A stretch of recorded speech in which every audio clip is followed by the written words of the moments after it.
Man, this is Deion Dawkins, man, and you're listening to The Scoop on owlscoop.com. You already know.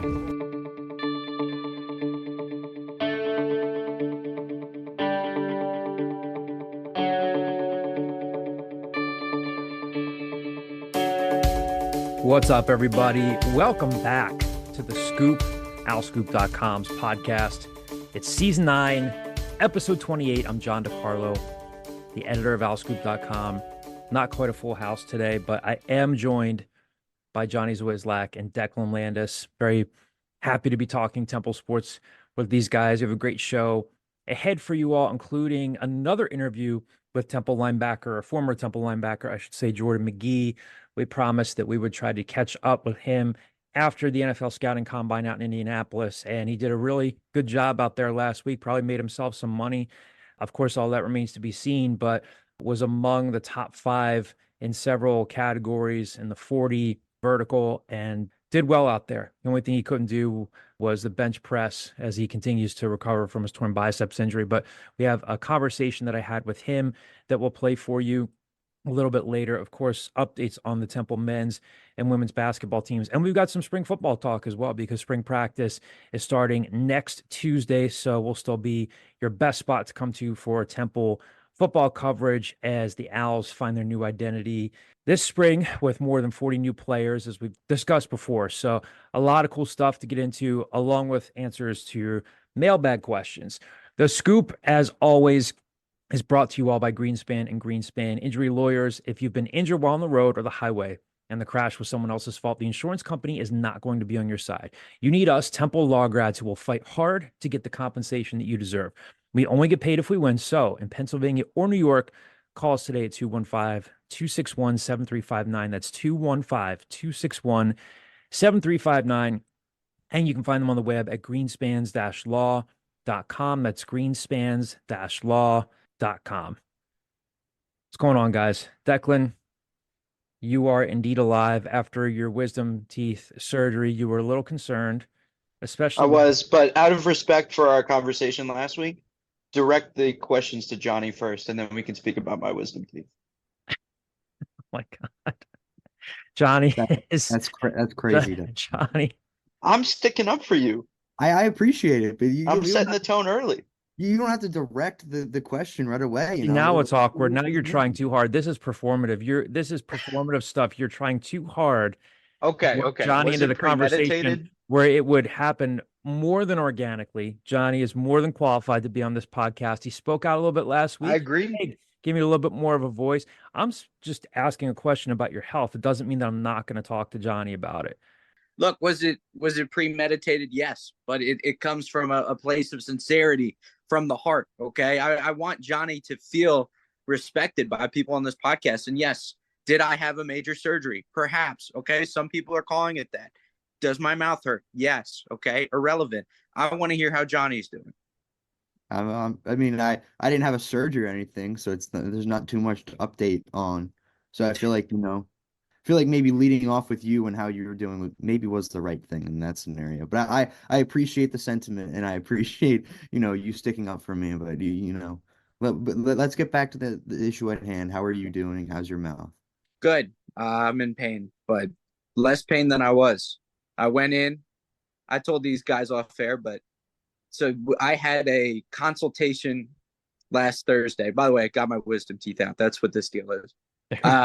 That's the major surgery we're talking about. It is major. It's a mark in every person's life. Sometimes, so apparently some people could keep them, which I don't know how you get put on that list, but I missed out on that mark, unfortunately. So I went home Thursday, went to this consultation meeting, and it was really cool. You walk in, the nice lady was like, "Here, have a seat on this couch. We're going to show you this nice little movie." Here I am thinking we're going to watch like Little Giants or something, like Taiwan Francis's favorite movie. And I look at the screen, and it's like, "Oh, you're getting your wisdom teeth out. Here's what you need to know." And it was legitimately 15 minutes of, "Hey, if you die on the table, that's on you, so good luck with that." Which not the best vibes to set in, one day before the surgery. So I went in Friday morning. I was not thrilled.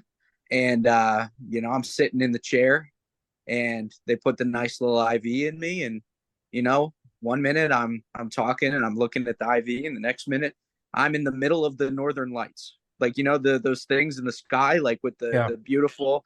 That's what it was. And the next minute I wake up and they're out. I'm 4 teeth down and in a lot of pain, but we survived the weekend, lost some blood, lost some sleep, but can't complain. That was quite poetic. That was you set the scene. That was a good anecdotal lead. Thank you. So good stuff there. Johnny, what's your assessment of a story there? I'm not shocked by Declan. He knows how to tell a story, and he knows how to, get the listener interested. He did a great job, leading off with the, hey, like, I might die. So then I was hooked the rest of the way. I mean, that's what it was, like, legit. And I walked in for the consultation, and the doctor was like, hey, this will be pretty easy. And I was like, really? Because then why did you show me that video that said, get your affairs in order here before you go under? And he was like, if I didn't have to show you, I wouldn't. But as Andrew Brandt likes to say on Twitter, there will be lawyers. It's a legal thing. It's a disclosure. It's an insurance thing. Yeah. The difference is that you watched a video, whereas when I got mine out in the late 90s, it was like you read a disclosure and you signed it. That's going to be. I sign things too. That's going to be for anything you do in life. When you get your first colonoscopy, your first endoscopy, all the fun stuff. I was going to say, talking about a fun procedure, I mean, it's the prep, the colonoscopy. It's more the prep, the actual procedure itself. You're out for it. You wake up and, like you said, you're in la la land. So, yeah. But you fought through it. You were nervous heading into it. Somebody, I don't know who, was asking which of your valuable possessions would go to which person in our friend group. And did you say you don't know who? Like, it wasn't you that asked me that question? You can't prove that. That's as I recall, you weren't leaving me anything. No, that's absolutely not true, by the way. But you put me on the spot, first of all. Okay. Second of all, you guys called me Thursday night, so right before my impending death at the time. Okay. So I wasn't in the best frame of mind. I was trying to listen to some nice, little Fleetwood Mac, little Billy Joel, trying to calm the soul, and you're asking me to dish out things in my will. I just was not prepared to answer that question. Can I ask you a question? I guess so.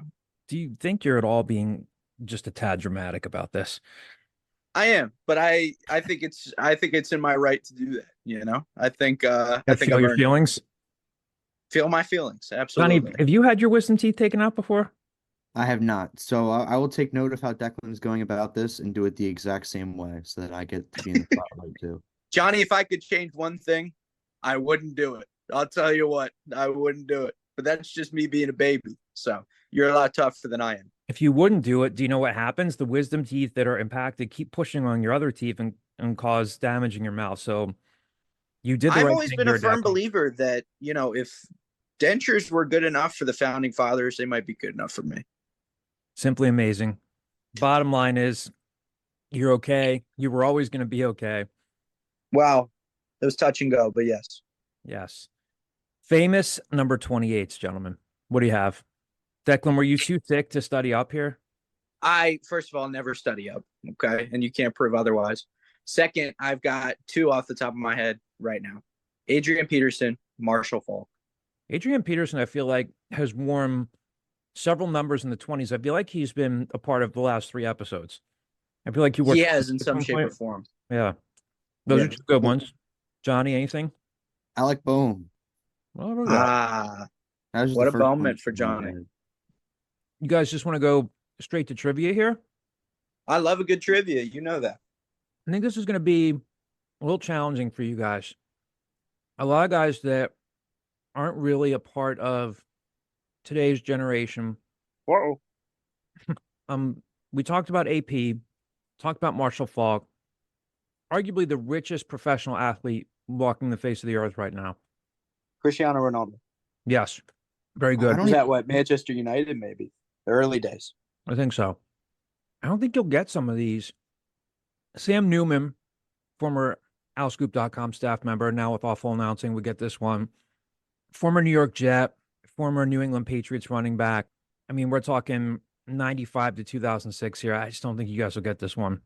Yeah, not a chance on that Curtis one. Martin, Wow. former Jaguars running back who stopped playing in 2010. Only person I can think of is Maurice Jones-Drew. I just don't think that's correct. No. MJD was, I think, was basically Fred Taylor's successor. It was Fred Taylor. Oh, Fred. I know Fred Taylor from the Bills, though. I don't think of him as a Jaguars guy. A Titans, Jets, and Cardinals running back who stopped playing in 2017.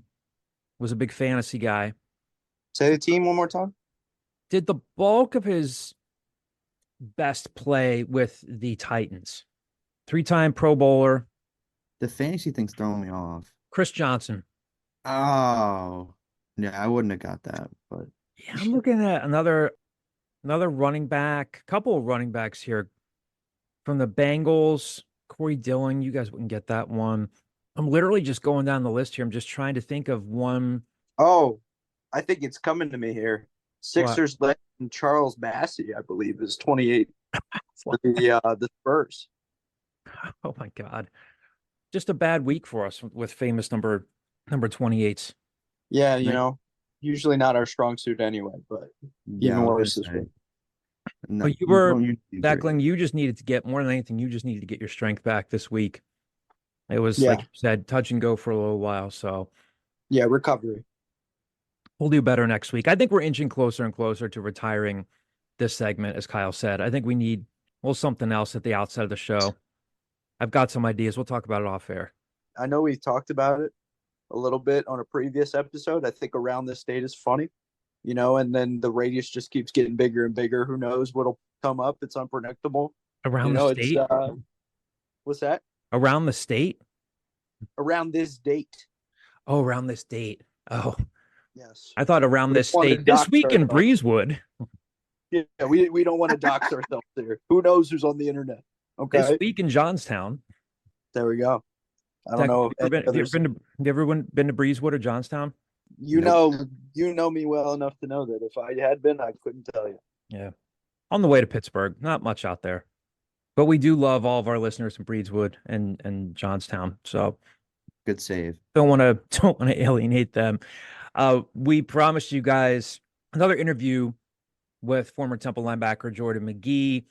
In the top 5 among all linebackers at the combine, the 40-yard dash time, a 4.55 second 40-yard dash, a 35.5-inch vertical leap, and a broad jump of 10 feet 4 inches. So a good week for Jordan Magee out at the NFL Scouting Combine in Indianapolis. He was kind enough to spend some time with me this week to talk about that, talk about his thoughts on his combine performance and what's next. So we'll have this interview for you here, and as always, have more on the other side. All right, well, we talked to this guy not too long ago, and when he goes out to the NFL Combine and does what he did out there, you want to have him back on the podcast, and that's former Temple linebacker Jordan Magee. Jordan, it's great to talk to you. Before the Combine, and we talked to you last time we talked, you weren't sure about whether or not you were going to be able to participate, and you got the invite, which was awesome. You were looking forward to getting out there. When did you kind of know that you were going to be a go to participate as much as you did? I'd say maybe about middle of January, because I felt like I was really ahead of schedule talking to the PT guys down at X3 in Fort Myers. And then I went back to Philly on the 29th to get a checkup, and the doc cleared me. So I knew that it was a go after that. And everything felt fine in the past like weeks and stuff leading up to the combine. So I'm like, I might as well do it just to get out there in front of all those GMs and scouts and stuff like that. What was that feeling like when you got the go ahead and they're telling you, hey, you can go ahead and participate? Real quick though, I think the only thing you couldn't do was the bench press, right? Yeah, the bench. Yep. Yeah, but everything else. When yeah. you got the go ahead, what was that feeling like? Had to be exciting, I'm sure. Oh yeah, of course. It was most definitely exciting. I wasn't able to compete in the Senior Bowl or any of the All-Star games, so just being able to showcase my athletic ability and what I can do in the interview setting just was a blessing in itself. Just being able to get back out there so quick. And then you ranked in the top 5 in the 40-yard dash time of the 4.55 40 vertical jump. You did a 35.5 inches and the broad jump was 10 feet 4 inches. Top 5 among linebackers. I'm assuming you got to be pretty happy with your performance. Oh yeah, I'm really happy with the performance. I was aiming for 4.4, maybe high 4.4s in the 40, but 5.5 is still good because a lot of people had me running in the sixes. So just for me to be able to run in the fives is a blessing. And 10.4 was one of my personal bests. When I was training down in Fort Myers, 10.3 was my best, and then I PR'd by an inch out at the combine. And my vert, I feel like I could do a little better on vert, but it is what it is. What's it like, Jordan, to be under a microscope like that out there? Obviously, on paper, you responded to the pressure. Those are good numbers, but take us inside what it's like when you're out there. You walk into that stadium. This is something that, fans love watching this stuff. And Yeah. I'm assuming that maybe you watched it too growing up. You walk in there, Lucas Oil Stadium. What's it like when it's go time? It was crazy, just looking up, looking at like the banners in there. It's a dome and it's bright lights in there, so you gotta step up to the occasion, and you just gotta be comfortable. At the end of the day, I've been playing football my whole life. I got here for a reason. I'm here for a reason. So you just have to carry it like that and into the drills. It was great being out there with athletes of that caliber and that talent, being able to be looked upon as one of those top guys in the country, and just getting out there to compete is just a blessing. And I don't know how much you pay attention to this stuff, but beforehand, if you follow stuff on social media, like people like Mhm. Daniel Jeremiah and other guys that look at a lot of film, I think it was even before you performed, your name was starting to get some buzz, and people were Yeah. saying stuff like, what am I missing here? Like, why aren't more people talking about Jordan Magee before you went through the 40 and, and your vert and the broad jump and everything? Did you see stuff like that? And if so, does that make you feel good? Or are you kind of like, oh man, now there's a little bit more pressure associated it? Or is it good to see that stuff out there? I mean, yeah, it's good to see that type of stuff because people's watching, people watching like your moves and everything you do. So it's just good to be able to get that recognition, coming from a small school like Temple, compared to all the other guys that went to P5s and things like that. What's it like just before you're about to take off for the 40? What's going through your mind? Like you said, you've trained for this, and Mhm. I'm sure that they prepare you for stuff like this. What's going through Yeah. your mind? Are you just so locked in where you've Uh, rehearsed it, or is there still a little bit of Yeah. like this rush of wow? Nah, I think I got all the wow out of me when I first got there. Like literally first got there. After I did a couple interviews, I'm like, okay, I'm really doing it now. But the field part is easy. I've been doing things like that my whole life, running 40s and jumping and doing broad jumps and stuff like that. So that came natural. But as far as like when I was on the line, it was they called my name up on the microphone. It's quiet in there. So like you can hear a pin drop in there. I'd say like I got down on the line, with my strength coach down at X3. He's like, just visualize what you want to run, and that's what you go run. So I looked down the line. I looked at the 40, look at the finish line, visualized a 4.4, and then run a 4.5, but that's still good. Ended up visualizing it, looking down the line. I got down on my stance, and I had to hold it for a 3 count, and then after that it was up. I took off. When you land there, what's it like? I mean, if you had to take us through just the couple days that you spent out there, what's the Yeah. schedule like?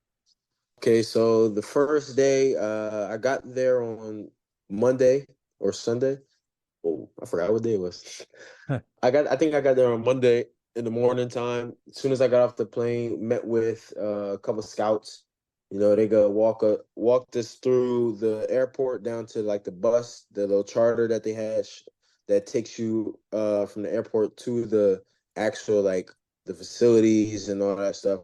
So when I was getting off the airport, they was telling us like it's like a couple guys lined up downstairs that want to get autographs, and they was just telling us like you can sign it if you want to, you don't have to sign it, or you can sign it. And then this guy came to me, I ended up signing like 2 or 3 autographs.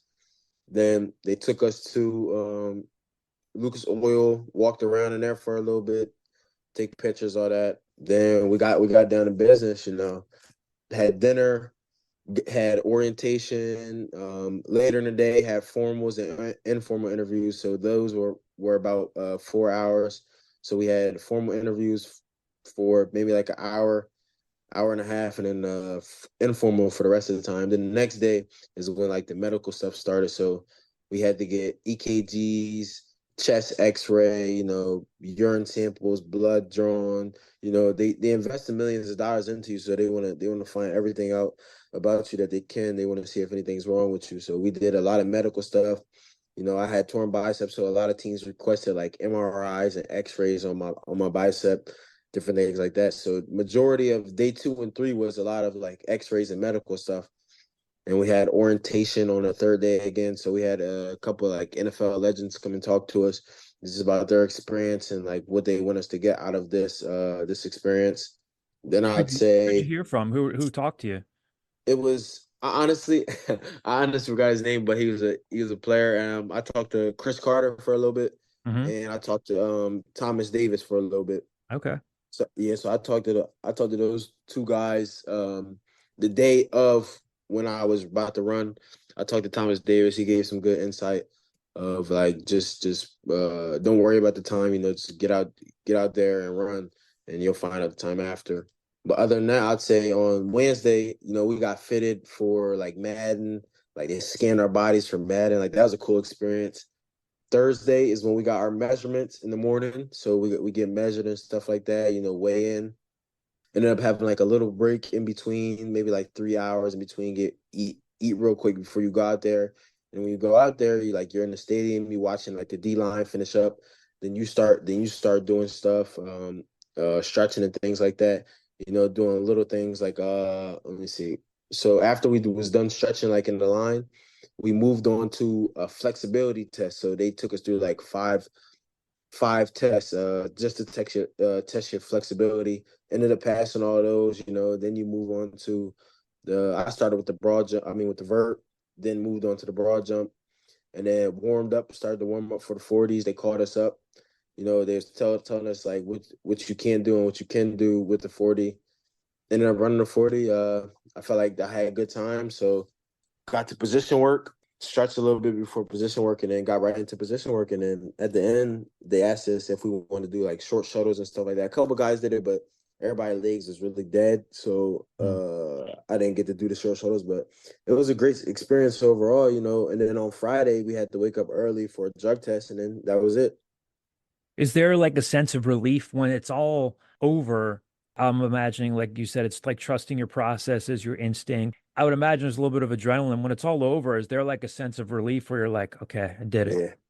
Yeah, yeah, most definitely. Like a deep breath, like like I really did it. Like it's been a long 5 days. I tell you that, most definitely. Like, but it's definitely a great experience, and definitely once in a lifetime opportunity. We were texting about this a little bit last night, and a lot of people always want to know if you get weird interview questions. And you were telling me that, it sounds like it was a lengthy process, but you were saying to me, yeah, I didn't really get anything too off the wall. But what was it like when teams are talking to you and you're just even just talking to someone for that long? And I've Yeah. obviously never been through that, but would take listeners through what that's like when you're doing the team interviews. What's it like, and what are some of the questions that you get?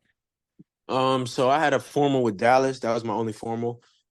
Ended up having a formal with them, but they just want to know like, are you a knucklehead off the field, things like that. They want to know how you were raised, what you like to do outside of football. They ask you a couple questions about teammates and stuff like that, and then with the formals, you get in the film. So I was in there with the linebackers coach. Coach McCarthy was on Zoom. Special teams coordinator was on Zoom. So I was in a room with them, and then ended up putting up like maybe like 6 plays, 2 bad plays, 4 good plays.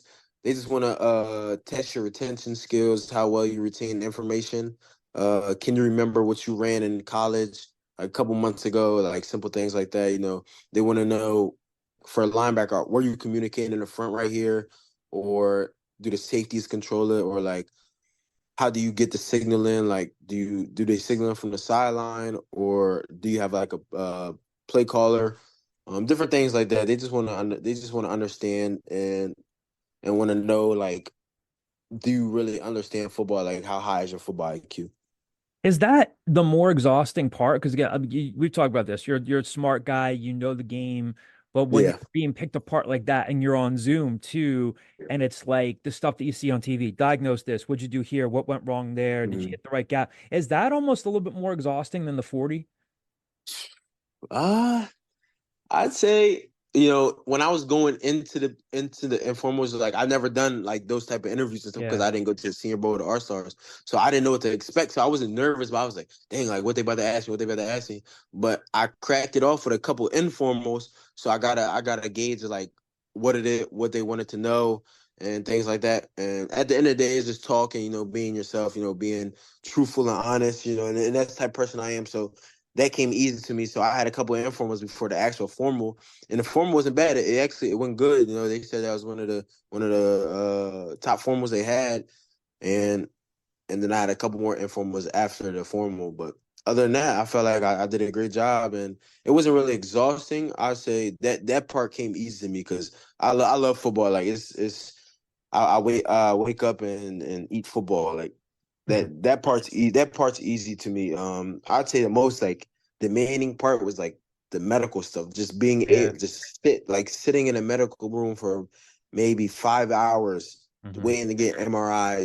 That was tough. I missed dinner both days in a row. So it was just little things like that. The football stuff was the easy part.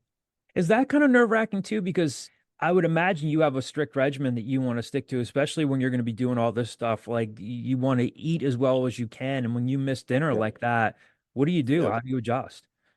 When I missed dinner, I ended up so they had like a snack bar, a big snack bar you could get. So usually I was going to sleep around. We did our day didn't end till like 11:30 at night, and that's if you had to work out after that, like get a workout in. They had like a training area, Noble training area. So like one day I didn't get back into the crib till like 1 o'clock in the morning after my workout. So I would grab like hella, like I would grab a lot of like snacks, Mhm. like little things like Gatorade protein bars and like drinks and like chips and stuff like that, and just take it back to the room and just eat that before I went to sleep, just to have a little bit of calories in my system. What kind of feedback did you get on your game out there? What do people like? And what do people see as a concern for you? I feel like the only knock that I've seen sometimes when you read like these scouting reports, whatever they're worth, Yeah, the only knock I really see on you is like, okay, he's 6'1", he's not as tall as we'd like him to be. And you can't be any taller than you are, but that's not terrible yeah. size for a linebacker. I feel like that's maybe the only thing that people see as a slight detriment, but like it seems like a lot of the feedback was positive. What kind of feedback did you get on your game when you started talking, nitty-gritty stuff with people? A lot of feedback I got was like definitely fast. Like every scout thought I was fast. They was very interested to see what I ran. I'd say the main thing for me was they wanted to see how I move and like position work. So Mhm. after I got done doing position work, a lot of like scouts came up to me and was like, "Hey, you really had a solid performance. I like everything you did, and we're gonna be in touch." So I feel like that was like one of the main things. A lot of feedback that I got. I'd say like they look at me as like a sideline type of guy, a run and hit type of linebacker. Mhm. Uh, some scouts say I could work on like pass coverage and like pass drops and stuff like that. But that's a part of the game too. Like you're never gonna stop learning. You can always get better at Right. something. So Yeah. that's what I would say about that whole deal. Do you have any like just favorite conversations that you had out there, or maybe just fellow players that you met or coaches or any like Mhm. just conversation was where you were like, wow, this is cool. I'm like rubbing elbows with this guy. Yeah, just like the guys I was in there with. I'm in there with guys like Dallas Turner. He a top 10 pick.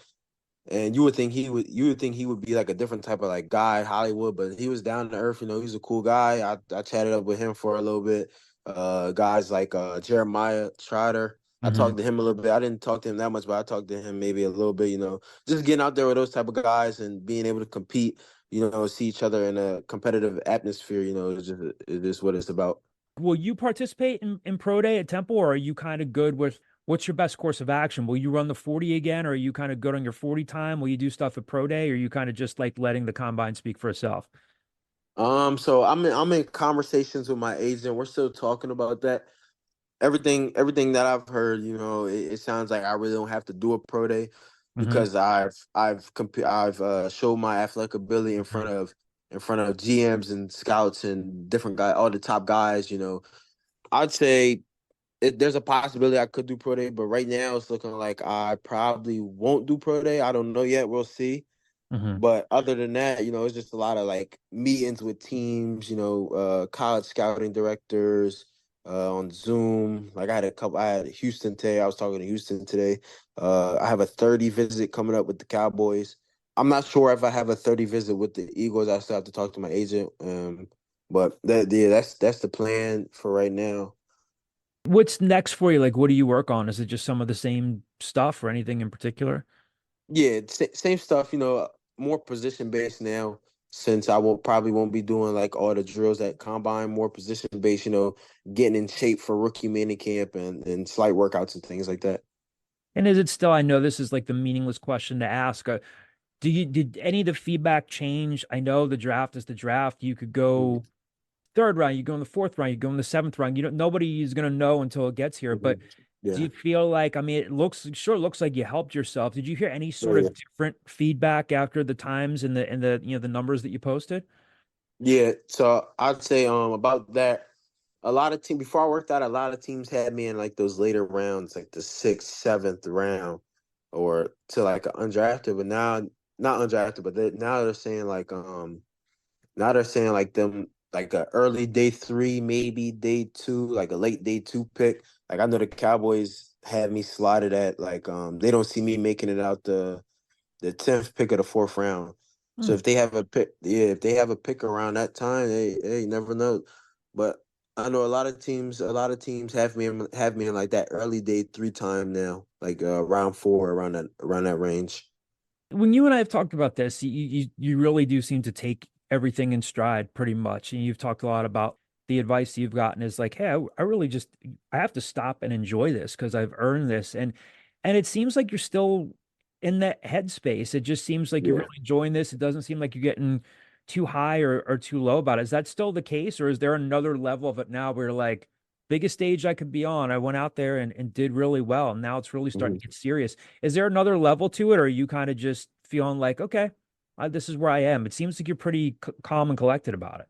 Yeah, nah, that's how I approach everything. I'm a cool, calm, like collective guy. So I like to just live in the moment. I can't think about what's to come. I have to live in the moment and be where my feet are.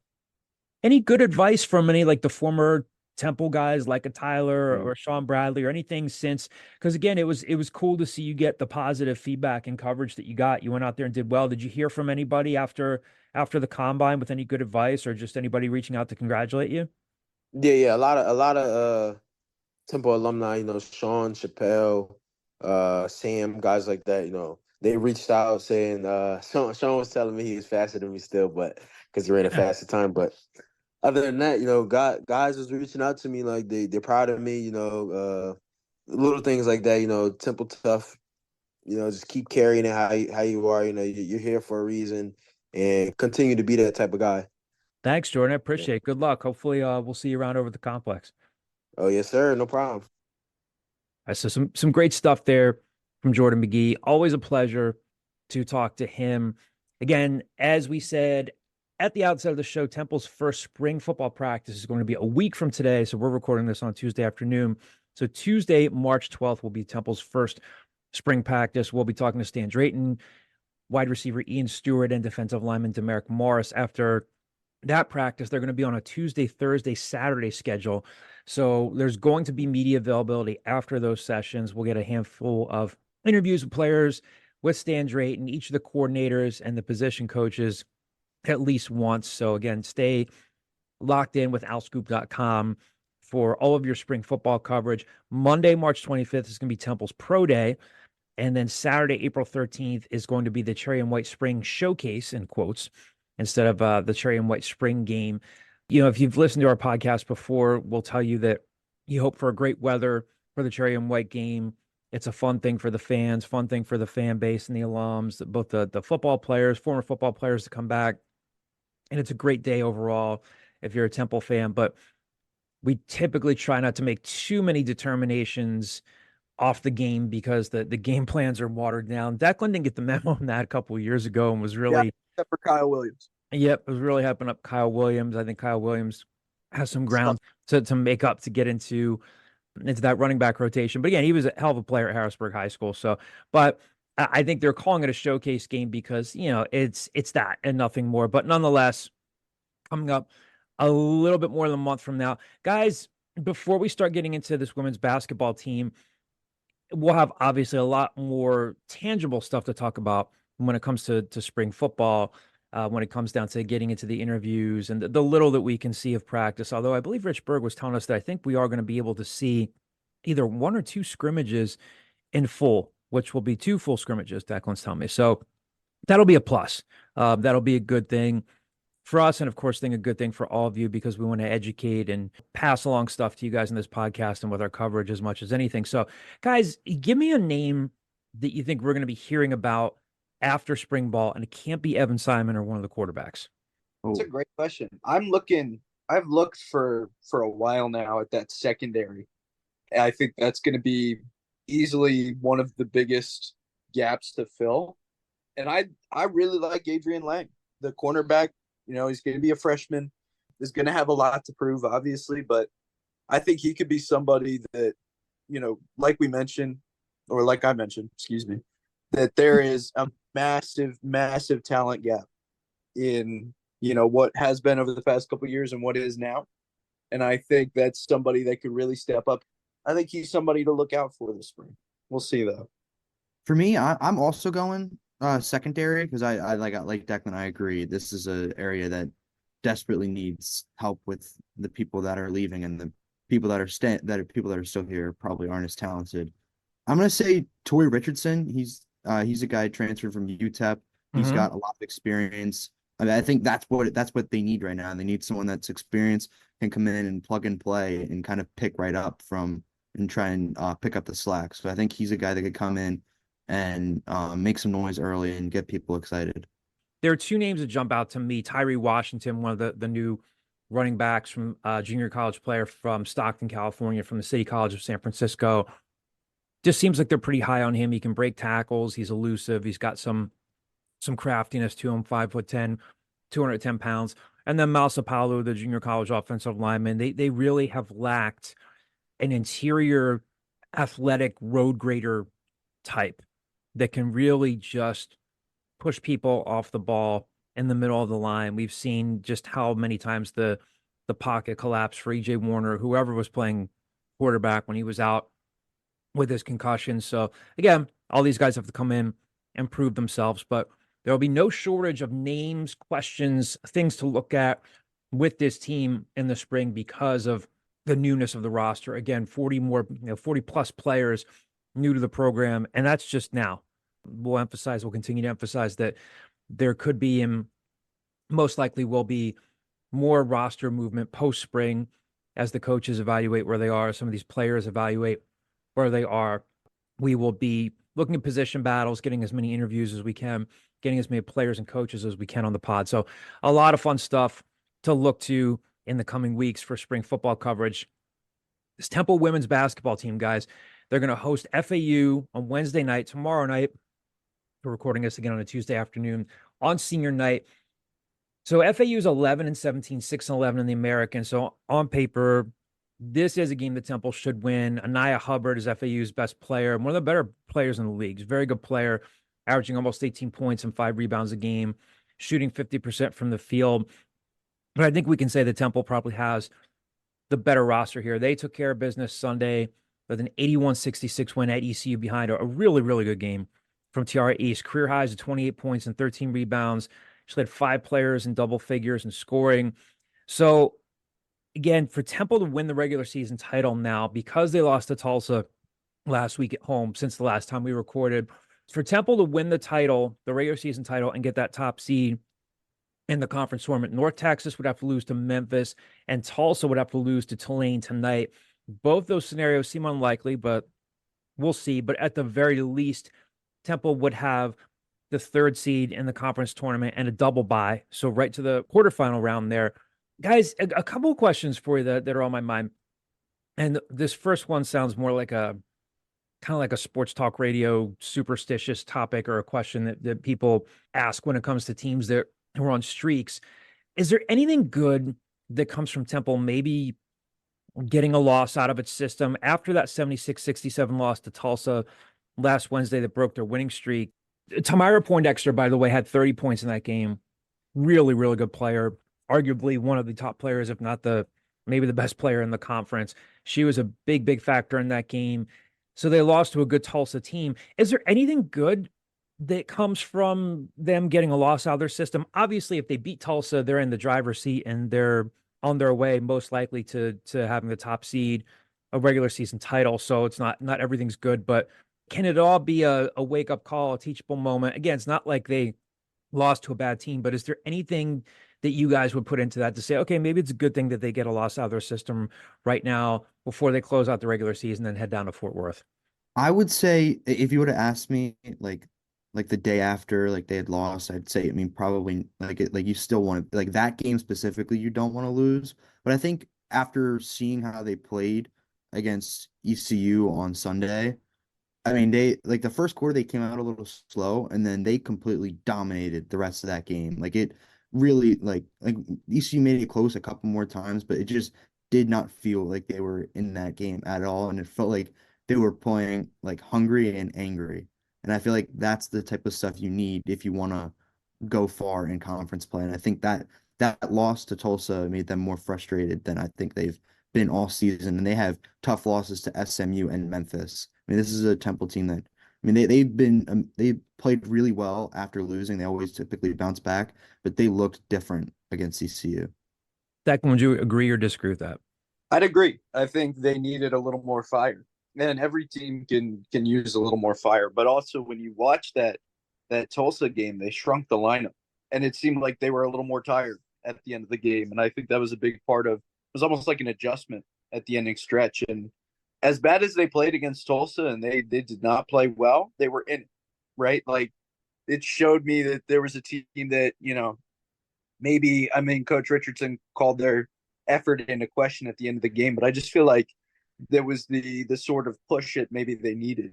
And John, like Johnny said, they went out and proved that. Now they have one more game left against FAU. And John, like you mentioned, that's a take care of business game. Get in, get out, take the win, go to Texas. But I've always been interested in the regular season title narrative. Like, who really cares? I don't think that was really something that was on the forefront. I think they obviously want to be first, but as long as you're getting that double bye, it doesn't matter. And now that you have double bye and you have momentum and you saw what can happen and how to prevent it, I think it makes the team more dangerous than they were initially. Because like you mentioned, now they have a little extra chip on the shoulder. And there's nothing wrong with some extra motivation. So you guys are leaving this weekend for Fort Worth, where you're going to have coverage of the tournament for Al Scoop for the Temple News.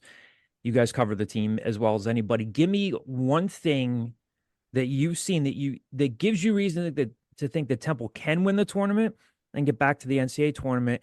And then give me one thing you've seen that concerns you guys enough to think that they can't win the tournament.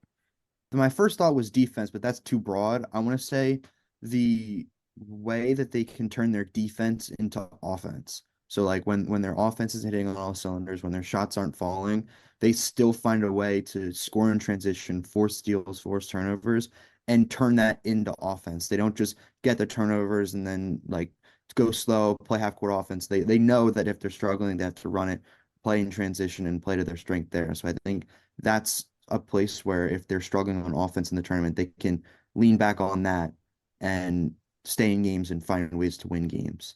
The one reason that they might not win the whole thing, I mean, I think it's just inconsistencies with communication. It seems like there are times there's always one quarter that comes down to sort of hurt them and make it hard for them to pull away. And I think that happens. I mean, I've talked with Coach Richardson all season long, and the one thing that always has come up is their miscommunication on defense or their lack of communication on defense or offense as well. And I think that if they're not communicating and they're not talking, I think teams are going to capitalize on that, and I think that's going to hurt them. Two similar motifs. I agree with everything Johnny said, but I think the biggest thing when you're talking about defense and offense, that only happens with effort and hustle. And I think that's their biggest strength is that, they're getting, Kyle mentioned it, I think either last week or 2 weeks ago, They're leading in a lot of hustle stats. Their turnover margin is one of the best in the country. Their offensive rebound is top, I think, 10 in the country. All these stats that win teams games, they're seeming to do really well in that category. So I think that's a big thing going for them, is they show that they want to win.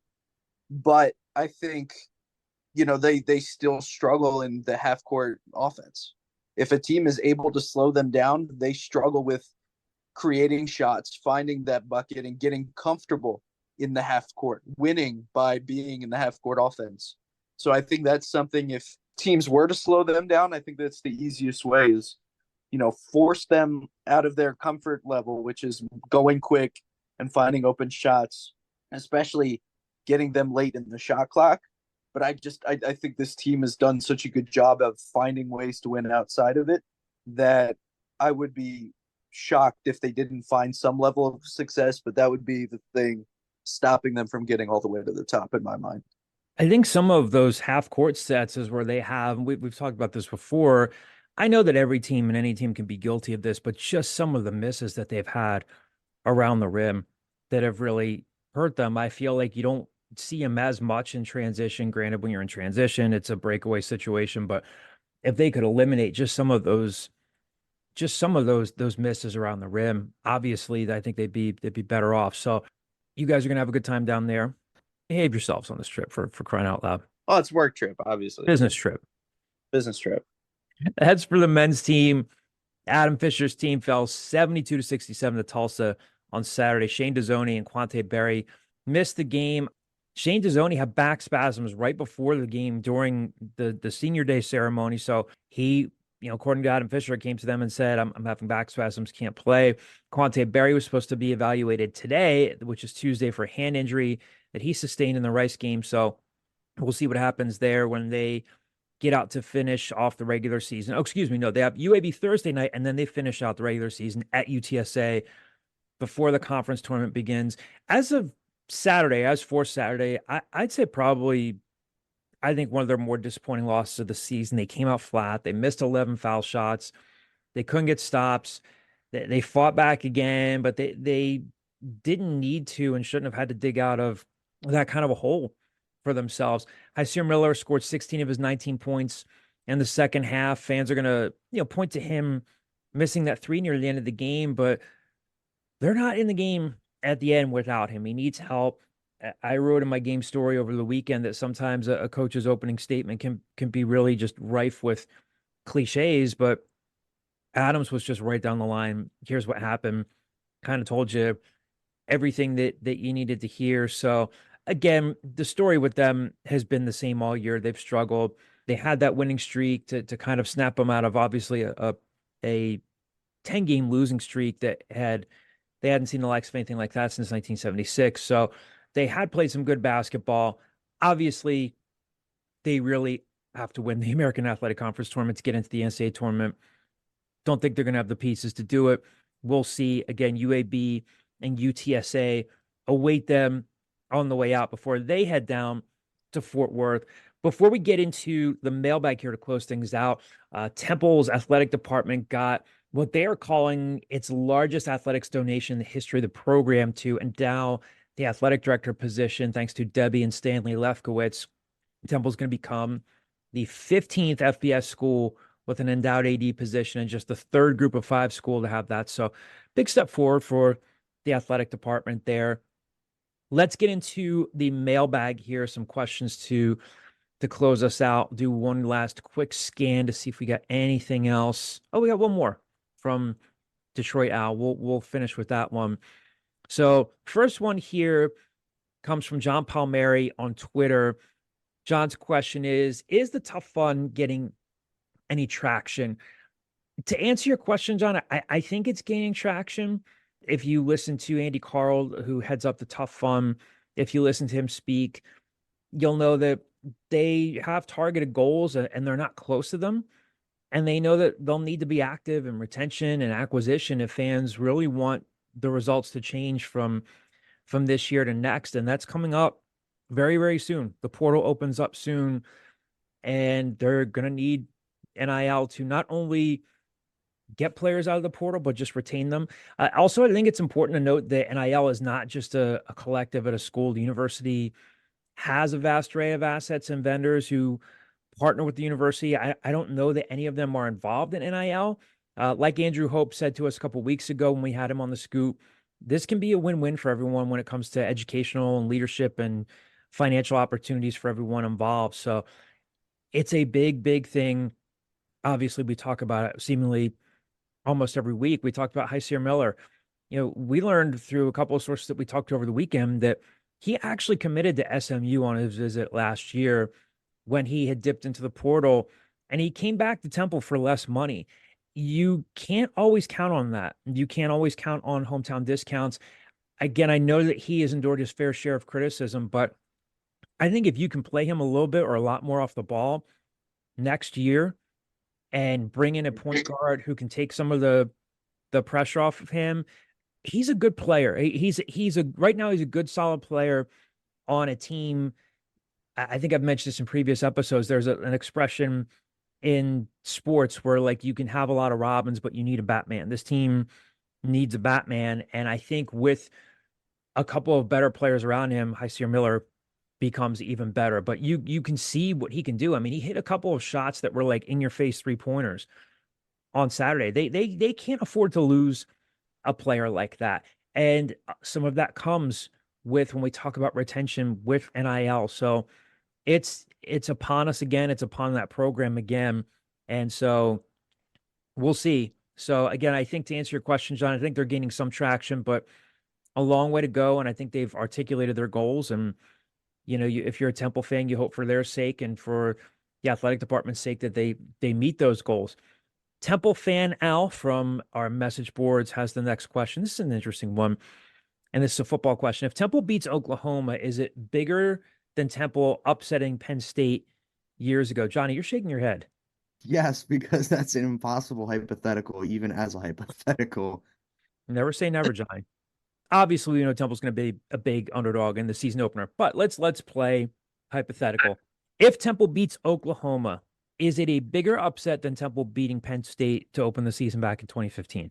I mean, yeah, and because there's no way that I think we'd all like predicted that like Temple would lose to Oklahoma by like 50.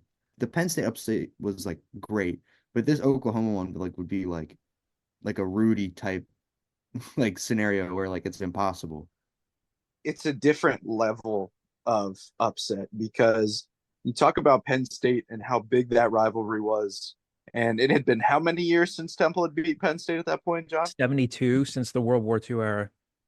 Wow. So, I mean, you think of it like that. And in that sense, no, right? Like in that sense, Penn State meant a lot more than this kind of bye game. It meant something to the fans, the people. And then it led obviously to how good that season was. But on the other hand, Penn State is not the national sort of brand that it was that Oklahoma is right now. You know what I mean? And I think Oklahoma, saying you beat Oklahoma sounds a lot cooler than saying you beat Penn State. And it's nothing against Penn State. Like Penn State is still a powerhouse, but Oklahoma is like, it's on a different almost level. So I just feel even in its down years, Oklahoma contends at a national level in a way that Penn State doesn't really do. So I think like on one hand, it doesn't mean as much from a historical standpoint to beat Oklahoma than to beat Penn State. But for a state of the program type win, it would be absolutely massive to go into Oklahoma and beat the Sooners. Like that it would be on another level, another stratosphere even. Yeah, I agree. It's a bigger upset, Temple fan out, if they go down there and beat Oklahoma. I can only imagine what the point spread is going to be. The other thing too to consider, Temple was I can't remember. I think Penn State was still favored in that game, but Temple was expected, if not expected to win that game, very much expected to be in contention. I remember talking to Dave Jones of the Harrisburg Patriot News, Penn Live. He's one of my favorite columnists in the country. He's awesome. and he would have me on a couple of times, or like just I do a Q&A with him. I think I predicted the Temple would win. I think I got pretty close to the final score. But heading into that game, you looked at those matchups, you looked at the coaching, and you could say, Temple could and maybe even should win this game. This was pre Joe Moorhead joining James Franklin's staff, but Phil Snow just coached circles around James Franklin. I mean, Temple fell behind 10-0. And Phil Snow, I remember Tyler Matakevich talking about this and saying, like, Phil Snow basically mapped out how things were going to go. He said, they're going to come out and score on us. We're going to get behind and we're going to come back. And that's exactly what happened. Temple had the pieces to win that game. If Temple goes down to Oklahoma and wins this game, that is going to be a monumental upset. I'm not saying they're going down to play Alabama, like Kyle's pointed out, and we'll see how Oklahoma looks after spring ball, how they'll look in August, how they're doing health-wise and all that stuff. But sure, that would be a bigger upset for them to go on the road and win that game. That would be huge. Declan, did I see that you pulled up this story? Yeah, I did, and it's my favorite picture, my favorite headshot of yours of all time. God. How I immediately knew the article. Yeah, not a bad prediction there, and I'm glad that you could still flex that all these years later. Really happy for you that could feed your ego a little more. Yeah, I said 27-20, and it was 27-10. Oh, big guy. Right? So I was close, but I hate this headshot. You guys love this headshot. Great.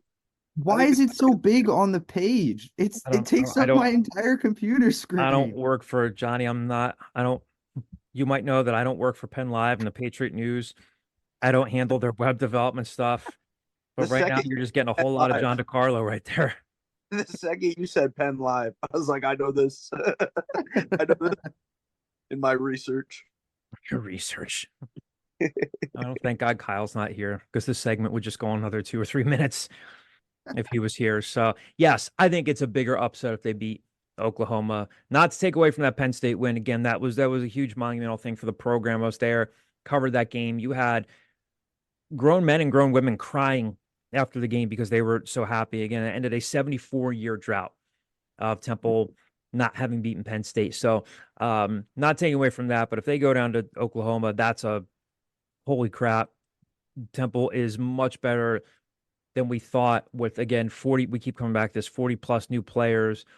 The level of talent, unless they just really, really look like something else in spring ball and preseason camp, this is not as good a roster. There's no Deion Dawkins. There's no Hassan Reddick. There's no Tyler Matakevich.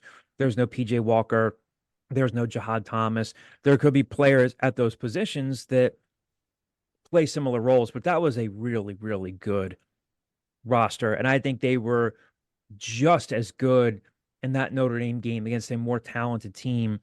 When you saw like Praise Martin Aguike going up against Ronnie Stanley, you saw just the defensive backs going up against a Will Fuller, and that was a good team. So I think the Oklahoma win, or a possible Oklahoma win, Declan, you need to grow up. You don't go to Notre Dame. Maybe you'll go there for grad school at some point, but would not go to grad school. I wanted to make fun of you in that moment. It felt right. Wearing those glasses, you can go to grad school. You can be like, "Hi, I'm Rupert Holmes. I wrote the Pina Colada song. I'm here to teach your grad." You know what? It's hilarious every single time. Johnny laughed. It ages like. And I care more about Johnny's feelings right now than I do yours, because we are trying to develop him and nurture him. He laughed, and he's a good barometer for laughs. He's a great barometer for laughs. It's great, When Johnny laughs, the angels above us sing. They spread their wings. It's just a majestic time. So just keep that in mind. Temple Takeoff on Twitter at Cherry and White 1 is the Twitter handle. Thoughts and opinions on who the starting QB should be this upcoming season. I know this sounds like a boring answer here, Temple Takeoff. We don't know who it should be yet, because we've got to see what goes on in spring ball. And in August, I could tell you who I think it will be, but I don't know who it should be yet. I'll tip this over to you guys first. What do you think? How would you answer this one? Yeah, I actually did answer this one. If you go to the Temple News, my first edition of my series called Study Session. Yeah. I think be down essentially. I think it'll be down to the two new transfer quarterbacks, Evan Simon and Clifton McDowell, Yeah. unless, and this is a massive unless in case I didn't make it clear enough. Okay, unless Tyler Douglas makes a massive step, because I Well, do think or Forrest, Forrest Brock before him. If there is a depth chart going into spring ball, I would think that Forrest Brock is ahead of Tyler Douglas on it. So I think even you would include Forrest Brock in it before you include Tyler Douglas. I agree, but I just meant in the sense that I think they want Tyler Douglas to take over at some point. That would be my guess for the future, because Forrest Brock obviously has a ceiling and has an eligibility ceiling as well. Obviously Tyler Douglas redshirted last year, didn't play. I think in an ideal world you turn the reins over to him at some point, which is the only reason I say that. But I just think that it makes the most sense to have the two guys that have more experience on bigger stages come in and compete. But it's also, they're two very different quarterbacks with very different styles of play. Not to spoil the article, I watched a lot of film on Clifton McDowell and the film that was available on Evan Simon. And Evan Simon is more, if you think of how EJ Warner played, Evan Simon is, I guess, more comparable to that. He's got a better arm. He's a little more accurate. He's mobile-ish, but not super mobile. But Clifton McDowell is just a pure dual threat quarterback. Can run the ball really well. Struggles at times throwing the ball, but his offensive line at Montana was not very good either, which could translate. Hey, depending on how the offensive line takes a step this year or not. I just think it'll be a really interesting battle, and I do think right now, and I think this is where you were headed, John, but I think Evan Simon is probably the day one starter. But I do think whoever they go with is going to dictate how the offense is run, because they're just two vastly different quarterbacks.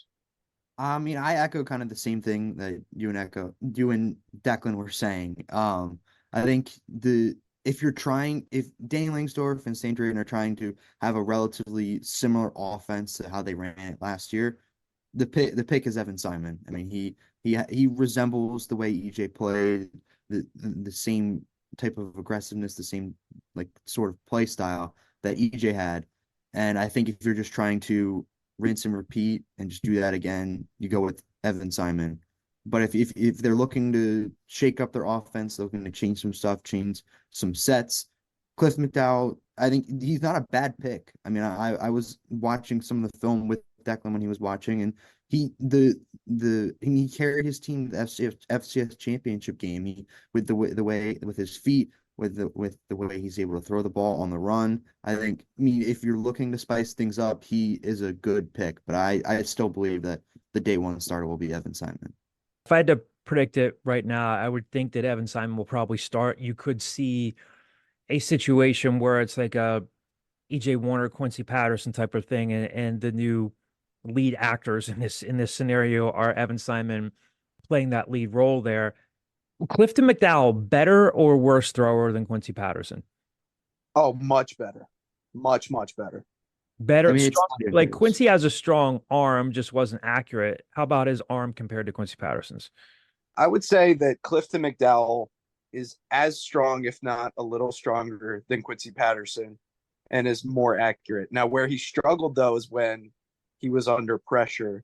He tended to throw a little bit off his back foot, or shuffle his feet as he was throwing it. So I think it's a more of a fundamental type thing. But I think it's hard for me to say with the film that I watched that Quincy Patterson and Clifton McDowell are comparable, only that they're dual threats.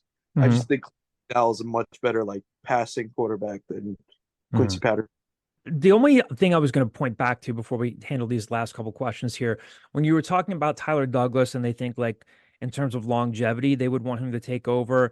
I think with all due respect, that's a pre-transfer portal and then NIL way of thinking. I think it's just a year-to-year thing now, because even if Tyler Douglas plays lights out football this month and plays lights out football in August, and then they ease him in, if Evan Simon gets completely overwhelmed at Oklahoma, and Clifton McDowell does too, and by week 2 or week 3, they can't keep Tyler Douglas off the field, I don't think they look at him and say, okay, he's our starter for years to come. Then it becomes a retention thing. Hey, Tyler Douglas, you go out there, you throw for 3,200 yards, 25 touchdowns, 10 picks. You're fighting to keep him out of the portal. So I get what you're saying, but I think even there is going to be a year-to-year thing. But I think we're all on the same page with this, where it's Evan Simon 1 and Clifton McDowell 1A. Obviously, that position battle is going to get a ton of questions and a ton of attention, as it always does. I get what you're saying there too, but also like they brought in these veteran guys. You got to think in a sense to mentor. I mean, that's what they said all last spring, right? Was to shape Tyler Douglas to be the guy going forward. Like, did they ever say that? I don't think they ever said for Tyler Douglas to be the guy. They said for EJ, which is like valid, but also wouldn't you want to apply that same mindset to the freshman quarterback that also came in? You know what I mean? Like they mentioned that Forrest Brock came in to be that sort of mentor figure. Yeah, but again, I still go back to, yes, right now Tyler Douglas is a redshirt freshman, but he could be out the door quickly, and there could be, I'm not saying that he's going to. He hasn't done anything to warrant leaving via the transfer portal and transferring up or a lateral transfer, but that Tyler Douglas character could be anybody else. That could be someone new. I don't know that they have seen enough of Tyler Douglas to say, man, he's the guy that's going to be here, we hope, for 2 or 3 years. I mean, when I talked to Danny Langsdorff on signing day, I think he basically articulated that he's a step behind Forrest right now. It doesn't mean that he can't get ahead of them, but I don't know that they have that great feeling just yet and saying like, wow, this guy could be the heir apparent. We're just expecting him to go here, here, and here. I just think that Tyler Douglas could be, that role could be Tyler Douglas. That could be someone else. I don't know that he is firmly etched in there just yet. So I get what you're saying, but I just think it's a different conversation in 2024. No, it definitely is. I just think also like they wouldn't keep him around if they didn't think he could be that in some capacity, right? Like you wouldn't waste your time. You wouldn't waste a scholarship on him. That's all I'm trying to say. Is an outside shot, but like I would honestly, I would put my money on him over Forrest Brock. That's just my opinion. I'm not in the locker room, obviously, but ceiling potential level, I would put my money on him over Forrest Brock. Yeah, I think so in terms of skill set. But again, we got to see what happens in the future. Our next question here comes from Temple Tough. Off the Hook 3 is the Twitter handle here. His question: if Temple football were to go 6-6 next season, how would they maintain momentum in the era of NIL and the transfer portal? Do you just keep putting together 40 recruit classes? I think we talked about this before. Programs that have been more successful than Temple are putting together recruiting classes of that size. So how do you maintain momentum? If they go 6-6, the momentum is, hey, we got bowl eligible in year 3. So we were playing some postseason football in December or January. I think it would be more a December bowl. The momentum's there. And again, like in the era of NIL, the football program's got to hope that it gets more NIL help in the future. And to your second point here, your second question, do you just keep putting together 40 recruit classes? Yeah, you might have to. And that's part of the norm. Is that great for continuity? No. I think every program or a lot of programs are feeling that. But I think when you say, do you just keep putting together 40 recruit classes? I don't know that that's as much of a Band-Aid as you're making it out to be. Totally understand where you're coming from on that. But yeah, I think there's momentum there. And yeah, you might have to put together another 40 recruit class to do it. Final question to close us out here comes from Detroit Al. What does your crystal ball say about our basketball players hitting the portal this year? Over, under at 3. So Detroit Al is setting the over under on, I'm assuming he's saying men's basketball here. The questions that we've gotten before from Detroit Al are pertaining to men's basketball. He's setting the over under on the players that hit the portal at 3. Do you take the over or under on that? I'm taking the hard over. I'm not going to lie. I think there are going to be a lot of, well, okay, let's list them off in our head, right? So I think you just want to go full speculation here. Yeah, well, I mean, isn't that what this question is? It or is. Do you have reporting? I have probably a couple of educated guesses of guys that will that could leave. Let's hear your thoughts first. I'd be surprised if Emmanuel Okpomo doesn't move on after he graduates. Again, he was one of 4 players honored on senior day. Again, and Adam Fisher, I think, again, you know how I talked about how he pretty much synthesized everything in his opening statement. He talked about how and why they lost the game. Then he talked about senior day. Here are the guys that we honored and why. Steve Settle and Matteo Piccarelli have one more year left. They're grad students. They have one more year left of eligibility. Sam Hoffman is out of eligibility. I think that you could see Emmanuel Okpomo either A, leave to transfer somewhere else, or maybe just graduate and just move on to his professional working life. I think you could see Deuce Roberts leave. I think you could see Tosh Sweet leave. That puts you right at 3. And then I think if you're Adam Fisher, you're obviously hoping that you hold on to Zion Stanford. You're hoping that you hold on to Jaleel White. You're hoping that you hold on to Hyseer Miller, Jordan Riley. You're hoping that you hold on to, I think, Shane Dezzoni. I think they really, really like Shane. If you guys had a chance to listen to last week's podcast and the conversation with Shane, I mean, just a really, really down-to-earth, coachable kid. I know the coaches really like him and really respect him. I'd be mildly surprised. And I 2 years ago, I wouldn't have done this, but now it's just kind of, it is what it is. I would be mildly surprised if Okpomo, Taj Tweet, and Deuce Roberts are back. That would put you at 3.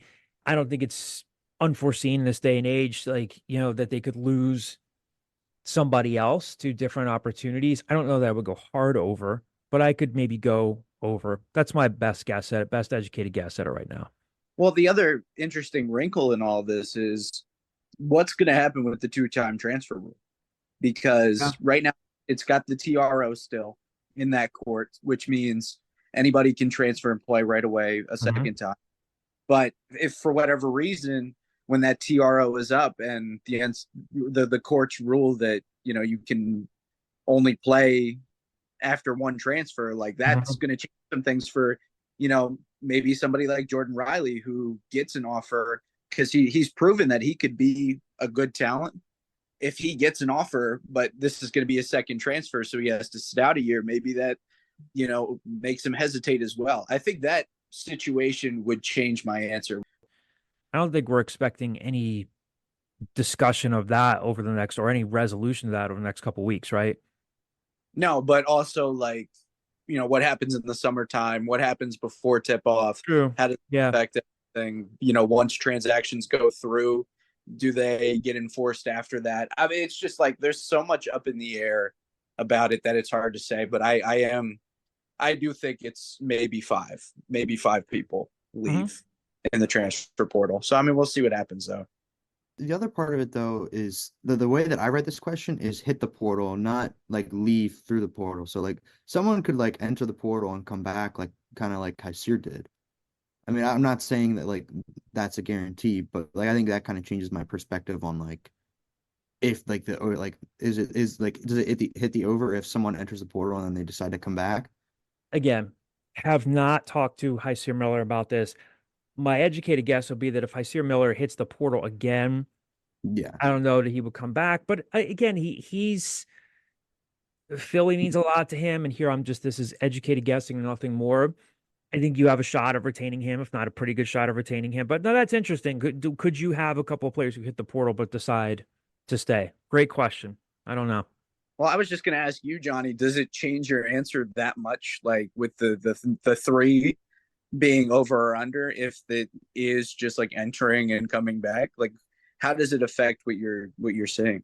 I think, because I agree with what John had said with the 3 that he had mentioned, and Deuce, Taj, and Okpomo. I think those three, if there were 3 definitive, I'd say it'd be them. Then after that, you get kind of into how much money do we have to kind of try and retain these guys? There are a lot of players that we had mentioned, Shane Dezzoni, Jordan Riley, Jaleel White, Hyseer Miller. Those are 4 guys that have shown talent at times, and we know how much that Temple has struggled with getting NIL money and we know how much money is out there for players. So It's tough, but I'm gonna say it goes over, and I'm not gonna say 5. I'll say 4. I'll say 4. That's probably a fair number. If the three players to hit the portal are Deuce Roberts, Emmanuel Akpomo, and Tosh Tweet, and those are the only three players you lose, I think that's an excellent offseason for Temple because, and I'm going to go a step further here. I know this sounds harsh. I think those are three players that if Adam Fisher had heart to hearts with them and said, look, if you want X amount of minutes next season, it's probably not going to happen here. And so I could see those three guys hitting the portal. And then, like you guys have said, maybe a fourth. And again, this is, I hate to say new normal. It's such a cliche, but it really is. They're going to have to re-recruit all these guys. So I think saying that 4, maybe even 5, I don't think it's an unheard of number, but I think keeping it to 3 would be a very, very good offseason for them. Obviously, an even better offseason would be bringing in 2, maybe even 3 new starters through the portal. Dylan Batee and Aiden Tobiasen are very good high school players who could make an immediate impact next year. They're also going to be true freshmen. They're young. They need some experienced players, day one starters to come in and really fill the gaps to make a discernible amount of progress from year 1 to year 2, excuse me. So, but a great question. Lots of good questions this week in the mailbag. Thank you all for sticking with us. Declan, thank you for sticking with us. You could have died on us in that wisdom teeth surgery, and you didn't. You fought through it. Yeah, I saw the light. Then I was like, who is gonna look up stuff on ranker.com during the scoop? You saw the light, and really all it was like an overhead dentist light. Well, no, it was. I told you it was the Northern Lights. Okay, I was in the middle of them. It was pretty cool. One final question before we close this thing out. What has your diet been like? What have you been able to eat? And did your cheeks swell up? Yeah. Well, I don't know if you can tell. It's gotten a lot better, but my left cheek was like, it was out. It was fully like it was very bumpy. My diet has consisted mostly of tomato soup, which I put a little milk in it, cream of tomato soup, delicious. I know, first of all, you're making that face because you can't eat it, but it is delicious. Oh, I'm sure it is. No, it's a good, a cream base to it. Yeah. Yeah. Let's see. There you go. A lot of mac and cheese as well. I've dipped my toe into tuna in the mac and cheese, get that protein. It's delicious. A lot of oatmeal. And then my mom made lasagna last night, and oh my god, it was a godsend. So that's a lot of soft foods, a lot of pudding as well. I believe I had 6 puddings the day that I got my wisdom teeth out. So, just keeping me going here. That's good. That just sounds delightful. It's not. Don't let it fool you. I miss food, real food I had. I was like, oh my goodness, so good. We all deal with our share of adversity. Yeah. I'll tell you what, nothing hurt more than my dad, typically on a Saturday or Sunday night after church, we get pizza and pizza rolls and all this other stuff. And nothing hurt more than reaching over the 2 nice pies sitting on the kitchen counter to microwave my tuna mac and cheese. So, hopefully the end is in sight here. This was on Saturday? I believe so, yeah. With your swollen mouth and your current state, did you lead your family in the Lord's Prayer at Mass Saturday night? No, I took the virtual option. I sat at home and prayed. So I didn't think I was going to be on today. So I'm glad I was feeling well enough today to be on. So it was good. Johnny, there's always a little dose at the end. It's like, I didn't think I was going to be on today. It's like he just wants those little virtual pats on the back. Like, true. I didn't think I was going to be on, man. I mean, look, I was going to have to see a specialist about this. You're welcome, by the way. I don't think I'm being properly appreciated at this moment. I love you. You know I love you. I love you too. There we go. Everything's okay. And Johnny, we love you too.